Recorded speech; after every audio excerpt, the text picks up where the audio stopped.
Oyez, je vais vous conter l'histoire de François. Oyez, François vivait petitement depuis quelques années.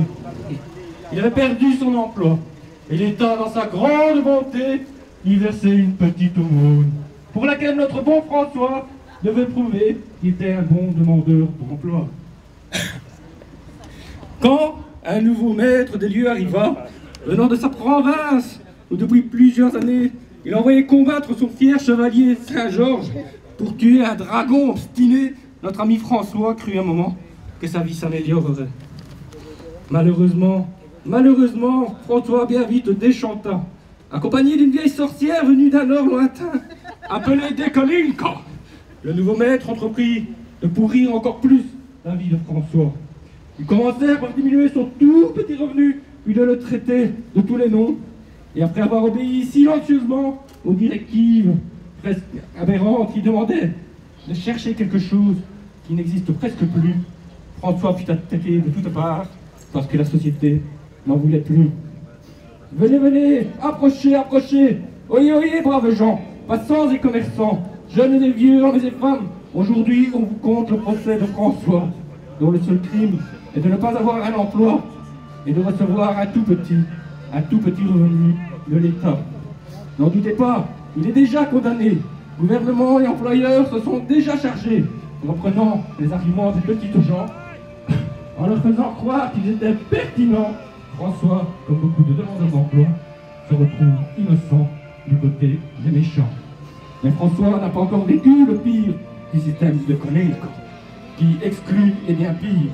L'horizon de François se referme tout doucement et son procès va commencer sur la place publique dans quelques instants. Venez, braves gens, passants et commerçants, jeunes et vieux, hommes et femmes, venez écouter l'histoire de François. C'est peut-être la vôtre, n'en doutez pas.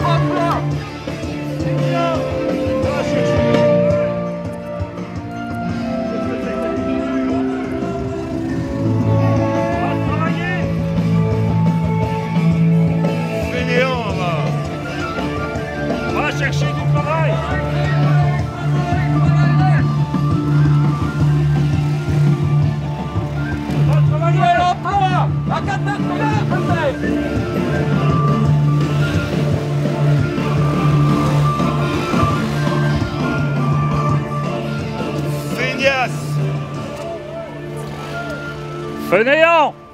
Profiteux! Le procès va maintenant commencer. Accusé, vous êtes ici pour répondre de graves accusations. Objection, votre honneur! Objection rejetée.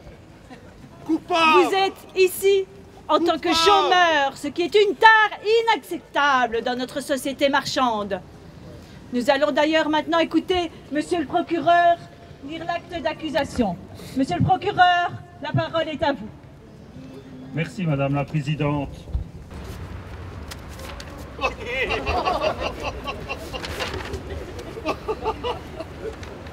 Vous êtes accusé d'avoir perdu votre emploi parce que votre employeur a délocalisé. Vous êtes accusé d'être gravement malade et de ne plus correspondre aux exigences de rentabilité. Vous êtes accusé de ne pas avoir assez cherché ce que l'on ne trouve pas. Vous êtes accusé de coûter trop cher aux employeurs. Vous êtes accusé de ne pas avoir assez d'années de chômage pour rentrer dans les plans d'aide à l'emploi. Vous êtes accusé d'être tantôt sous-qualifié, tantôt surqualifié, et cela à dessein. Vous êtes accusé d'être tantôt trop jeune, tantôt trop vieux. Vous n'êtes pas capable de choisir votre année de naissance? Vous êtes accusé d'être trop pauvre pour être en possession d'un véhicule. Vous êtes accusé d'être une femme, d'avoir des enfants et de vouloir concilier votre vie familiale et professionnelle. Vous êtes accusé d'avoir une éthique et de ne pas accepter de travailler pour n'importe qui. Vous êtes accusé d'avoir des valeurs et ne pas vouloir travailler pour des voleurs. Vous êtes accusé de souhaiter un emploi convenable. J'ai terminé, Madame la Présidente. Merci. Nous allons maintenant donner la parole à l'avocat de la partie civile, Maître FEB. Je vous remercie, Madame la Présidente. L'acte d'accusation est lourd, extrêmement lourd.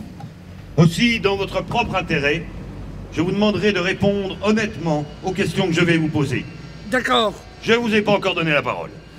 Veuillez vous adresser au tribunal uniquement quand vous y êtes invité. Alors, première question. Êtes-vous prêt à travailler? Oui. Pouvez-vous prouver que vous cherchez activement du travail? Oui, mais je ne reçois jamais de réponse. Mais évidemment, vous ne recevez pas de réponse. Pensez que les employeurs n'ont que ça à faire? Répondre à vos lettres? Ils travaillent, eux. Alors, question suivante. Êtes-vous prêt? Rentrez-vous dans les plans win-ruin? Oui. Rentrez-vous dans les conditions du plan APE? Plan d'aide pour l'emploi? Non, le plan avantage pour l'employeur. Alors, rentrez-vous dans les conditions du plan PTP? Plan de transition professionnelle? Mais non, le plan prêt à profiter. Êtes-vous prêt à travailler comme ALE? Pourquoi pas? Mais allez, ce n'est pas un travail, c'est une activité qui ne donne droit à aucun statut. ALE, n'ergotons pas, travail, statut, enfin bon, occupation. Bon, je terminerai cette brillante plaidoirie, Madame la Présidente, par deux questions essentielles. Monsieur, avez-vous des pattes? Oui. Avez-vous des oreilles? Non. Alors, comme l'a dit notre ministre, Madame de Koning, si vous avez des pattes, si vous avez des oreilles, que vous avez entre 18 et 60 ans, vous devez travailler. Or, vous ne travaillez pas, donc vous êtes coupable. CQFD. J'en aurais terminé là. Conclusion à qui? Objection rejetée. Nous allons maintenant donner la parole à la défense. Maître CC, la parole est à vous. Madame le Président, Monsieur le Procureur, Madame, Messieurs les jurés, nous sommes ici aujourd'hui pour ce qu'on peut appeler une aberration. En effet, comment peut-on penser un instant que quelqu'un ne puisse aspirer à une vie meilleure? Comment peut-on juger une personne qui avant tout subit une situation sur laquelle elle n'a pas de prise? Mais que reproche-t-on à mon affilié? Il n'y aura pas de travail depuis trop longtemps. Trop longtemps par rapport à qui? Trop longtemps par rapport à quoi, je vous le demande? Au lieu de considérer cette situation comme déjà une punition, le procureur, les employeurs, une partie de la société estiment que la faute est dans le chef de mon accusé. De plus, on lui reproche de ne pas avoir accepté un emploi. Je ne peux pas vous laisser dire cela. Aujourd'hui, doit-on accepter tout et n'importe quoi sous prétexte qu'il vaut mieux rester sans rien faire, peu importe que l'emploi se trouve à un endroit inaccessible ou qui ne convienne pas, qui ne correspond pas aux études ou aux aspirations de carrière, peu importe que le salaire n'assure pas une vie décente. Aujourd'hui, les politiques, les gouvernements, les patrons estiment que nous devons être responsables. Nous ne devrions plus avoir d'aspiration, nous ne devrions plus avoir d'envie, nous ne devrions plus avoir d'esprit critique sous prétexte qu'on reçoit une allocation de remplacement, parce que le vrai problème est là. Comme mon affilié n'est pas d'emploi, peu importe, mais que mon affilié vive au crochet, n'est-ce pas, monsieur FEB? C'est comme ça que vous dites. Au crochet de la société, il est là le réel crime. Que mon affilié ne puisse accéder à un emploi convenable, que ses parents aient dû se priver pour lui payer des études prometteuses, que la réponse à ses nombreuses candidatures soit bien souvent négative, qu'il se sente comme un moins que rien, parce que rejeté par les différents employeurs qu'il a contactés, qu'il se sent de plus en plus isolé, stigmatisé, et que ses seuls horizons ne sont que des impasses, qu'il ne trouve pas d'alternative, parce que les solutions mises en place par les politiques favorisent les employeurs et pas l'emploi. Tout ça, mesdames et messieurs, tout le monde s'en tape. Mais que l'État lui verse un revenu, ça, oui, c'est cela, le réel problème. Même si ce revenu est bien souvent en dessous du seuil de pauvreté. C'est pour cela, Madame la Présidente, que nous sommes là aujourd'hui. Mais reprenons. Quels sont les reproches faits par les employeurs à mon affilié? Il paraît qu'il n'a plus de travail depuis trop longtemps. Faut-il le rappeler? Une offre d'emploi pour 30 demandes. De plus, le système qu'a mis en place les politiques sanctionne les 29 personnes qui ne trouvent pas d'emploi quand une personne a la chance d'en trouver un. monsieur n'aurait pas accepté un emploi que vous considérez comme convenable. Vous. Mais jugez par vous-même, Madame la Présidente. Cet emploi est à 55 km. Mais, entre le bus et le train, quand ils roulent, hein, et qu'ils sont à l'heure, 2h30 déjà de trajet pour aller, autant pour revenir. 5 heures de trajet, 8 heures de travail, pour un salaire de... Devinez, non, n'essayez pas, bien en deçà du vôtre, 1200 € net. C'est de la science-fiction pour vous, monsieur Rebé, ça, évidemment. Hein? Est-ce normal qu'un véhicule soit un critère d'embauche et ne pas en avoir un handicap sanctionnable? Monsieur aurait refusé une formation. Mais la formation ne correspondait pas à son profil. Faut-il vraiment aujourd'hui se former à tout et n'importe quoi alors que des personnes ayant déjà des qualifications pour ces emplois ne trouvent pas de place? Monsieur n'a pas soit pas assez d'expérience ou ne peut bénéficier d'un subside. Paraît-il alléchant. Mais alléchant pour qui? N'est-ce pas, monsieur Sebé? Je vous pose la question. Le travail... Monsieur, oui, monsieur. Monsieur, on reproche aussi monsieur qui ne veut pas faire passer l'emploi avant sa famille. Évidemment, aujourd'hui, avoir un emploi bien rémunéré est considéré comme une valeur. Mais vouloir gérer sa famille en bon père de famille, et c'est considéré comme facultatif. Mais le travail n'est-il pas un droit? La société en a fait une obligation morale. Voilà, Monsieur le Président, ce qu'on le reproche à mon affilié, et le pourriser des discussions de comptoir qui alimentent les préjugés sur les demandeurs d'emploi. Il paraît qu'ils sont fainéants, hein, et qu'ils se complaisent dans leur situation. Qu'est-ce qu'il ne faut pas entendre? Et que s'ils voulaient, ils pourraient trouver du travail. Mais que fait le gouvernement pour créer de l'emploi? Mis à part, évidemment, subsidier de plus en plus les employeurs. Peut-être pensez-vous que l'emploi s'étend quand vous l'arrosez avec des billets. Monsieur le Président, Madame la Présidente, excusez-moi. La situation, enfin, on pourrait confondre, excusez-moi.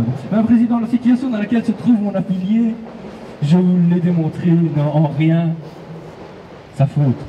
Elle découle des crises successives et de l'incapacité politique des politiques à y faire face. Monsieur Di Rupo a estimé que s'il demandait à toutes les familles de rembourser la dette, chacune devrait payer 3 000 €. Pourquoi, si mon affilié est condamné et qu'il perd son revenu, mon affilié devrait payer plus de ces 3 000 €? On peut d'ailleurs se demander si tout ça est bien injuste. D'un côté, le gouvernement met la pression sur les gens les plus faibles, et d'un autre, des gens très riches qui font quelquefois escale en Belgique pour aller en Russie, mais c'est une autre histoire, viennent s'installer en Belgique parce qu'elles sont moins taxées. Monsieur le Président, Madame le Président, Mesdames, Messieurs les jurés, condamner mon affilié parce qu'il touche une allocation de chômage, c'est condamner notre système social basé sur la solidarité. C'est donner raison à ceux qui pensent que vivre dignement n'est pas un droit, mais le privilège de ceux qui en feraient l'effort. Madame la Présidente, condamner mon affilié parce qu'il touche une allocation de remplacement, c'est aller à l'encontre de la Constitution qui protège les plus faibles. C'est considérer l'être humain comme une marchandise, l'économie comme un casino, et cautionner la loi du plus fort. Mais je vous le demande, et répondez-y. Votre lettre est toujours la meilleure. Répondez-y et vous innocenterez mon affilié. Je vous remercie. Merci, maître CSI. Accusé, avez-vous quelque chose à ajouter avant de statuer sur votre sort? Oui, Madame la Présidente. Je suis coupable de vouloir un salaire décent. Je suis coupable si des gros entrepreneurs ferment des entreprises après avoir pompé un maximum de subsides. Je suis coupable de vouloir un logement décent. Je suis coupable de vouloir accès à l'énergie. Je suis coupable de vouloir avoir accès aux soins de santé. Je suis coupable si des services et des biens communs sont gérés comme n'importe quel autre produit de consommation. Je suis coupable si dans le marché de l'emploi, les investisseurs ne retiennent que le mot marché et ne considèrent les êtres humains juste comme des coûts de fonctionnement ou une augmentation de bénéfices potentiels. Je suis coupable de vouloir fonder une famille. Et enfin, je terminerai en disant, je suis coupable de vouloir garder ma dignité et ne plus considéré comme un paria de la société. Voilà, Madame la Présidente. Merci. Nous allons maintenant délibérer avec mes collègues. Blablabla. Coupable. Coupable. Accusés, ma personne, ainsi que mes assesseurs du gouvernement Papillon, jugeons que vous n'êtes pas coupable de votre situation. Mais nous vous condamnons quand même à l'exclusion totale de vos allocations de chômage. Et nous vous prions de vous diriger à une autre caisse. C'est injuste! Un renfort caisse est demandé au CPAS. Chers concitoyens, un renfort caisse est demandé au CPAS. Voilà, le bas de sang social, en veut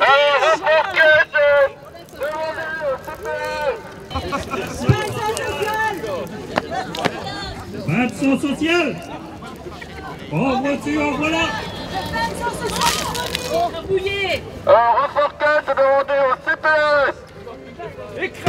Chers concitoyens, un renfort caisse est demandé au CPS.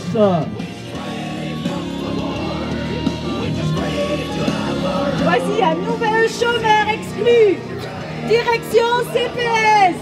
Un renfort caisse est demandé au CPS. Direction CPS, s'il vous plaît. Un renfort caisse est demandé pour ce chômeur exclu. Il a fait, il fait rien. Il va au CPS. Un renfort caisse est demandé pour ce chômeur exclu. Chers concitoyens, un renfort caisse est demandé au CPS. Dégressivité des allocations de chômage, limitation d'allocations d'insertion, le durcissement des contrôles qui facilitent les exclusions. Tout ce que nous connaissons. Voilà, exactement. Nous, on se dit, le gouvernement se décharge de ses responsabilités, l'envoie vers les CPAS. Donc, on est perdant-perdant, puisque de toute façon, nous, on perd. Donc je suis le chef de cabinet de M. Barvet. M. Barvet est actuellement à l'étranger, donc c'est la raison pour laquelle c'est moi qui vous reçois. Donc l'information que j'étais en train de communiquer, c'est simplement que sur le fond du problème, nous sommes évidemment très globalement sur la même longueur d'onde que vous, et on a les mêmes inquiétudes en tout cas pour l'avenir.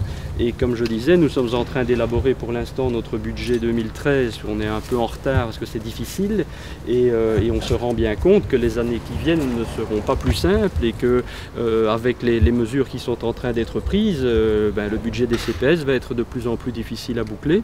Or, les villes sont elles-mêmes dans des situations compliquées. Or, c'est les villes qui sont censées intervenir en premier lieu pour remettre les comptes à l'équilibre. Et donc, il faudra de toute manière qu'il y ait des mesures structurelles qui soient prises par les différents niveaux de pouvoir, et qu'on ne se limite pas simplement à un changement de caisse ou à un changement de gestionnaire, parce que le problème est plus profond que ça. Un renfort caisse est demandé pour ce chômeur exclu.